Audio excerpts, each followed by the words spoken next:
तर flamingo city म्हणून ओळख असलेल्या नवी मुंबई शहराकडे सध्या फ्लेमिंगो पक्ष्यांनी पाठ फिरवली आहे। थंडी सुरू झाल्यावर दरवर्षी विदेशातून लाखोंच्या संख्येने फ्लेमिंगो पक्ष्यांचं नवी मुंबईत आगमन होतं। मात्र यंदा नोव्हेंबर संपत आला तरी सुद्धा फ्लेमिंगोंचं दर्शन दुर्लभ झालंय। यावर्षी लांबलेला पाऊस आणि न पडलेली थंडी याचा परिणाम फ्लेमिंगो पक्ष्यांच्या आगमनावर झालाय। नवी मुंबईच्या खाडीकिनारी दिसणारी गुलाबी चादर नाहीशी झाली आहे। याचा आढावा घेतलाय आमचे प्रतिनिधी विनायक पाटील यांनी। दरवर्षी नवी मुंबई शहरामध्ये विदेशातून लाखोच्या संख्येने फ्लेमिंगो पक्ष्यांचंही आगमन होत असतं। त्यामुळेच या शहराला फ्लेमिंगो सिटी म्हणून ओळख निर्माण झालेली आहे। साधारण ऑक्टोबर महिन्यामध्ये हे फ्लेमिंगो पक्षी यायला सुरुवात होते।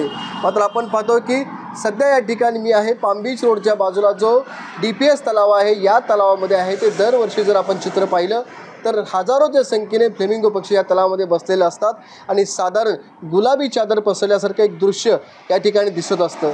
मात्र आत्ता तुम्ही पाहताय की नोव्हेंबर महिना संपत आला तरी अजूनही फ्लेमिंगो पक्षाचं आगमन नवी मुंबईत झालेलं नाही आहे। त्यामुळे एकही फ्लेमिंगो पक्षी या तलावामध्ये आता दिसेनासा झालेला आहे। लांबलेला पाऊस आणि न पडलेली थंडी याचा परिणाम म्हणूनच फ्लेमिंगो पक्षी अद्यापर्यंत नवी मुंबईमध्ये आलेले नाही आहेत। आपण नवी मुंबईचं जर विशेष पाहिलं तर साधारण संपूर्णपणे या शहराला खाडी किनारा लाभलेला आहे।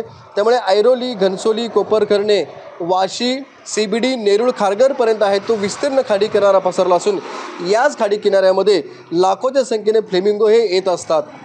मात्र सध्या जर आपण दृश्य पाहिलं तर अद्यापपर्यंत हे गेली 1.5 महिना झालं फ्लेमिंगो पक्षी हे अजूनही नवी मुंबईमध्ये आल्याचे दिसून येत नाही आहेत। विनायक पाटील, ABP माझा, नवी मुंबई। ABP माझा, उघडा डोळे बघा नीट।